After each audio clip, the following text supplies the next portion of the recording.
Welcome. In front of me is an Air 2 Ultra, and today I will show you how you can enable and set up your Do Not Disturb mode.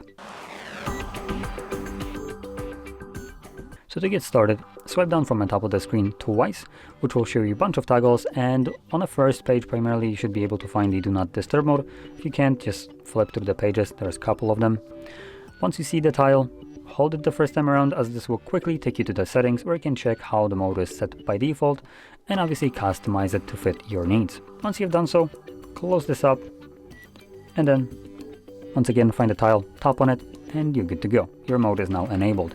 Now to turn it off, all you need to do is just tap on it once again, or you can select it on a timer in the settings, which is right over here, duration for quick settings. So it will mean that it runs for a specific amount of hours, or you can select a schedule which will turn on the mode and off at the provided day of the week and start and end time.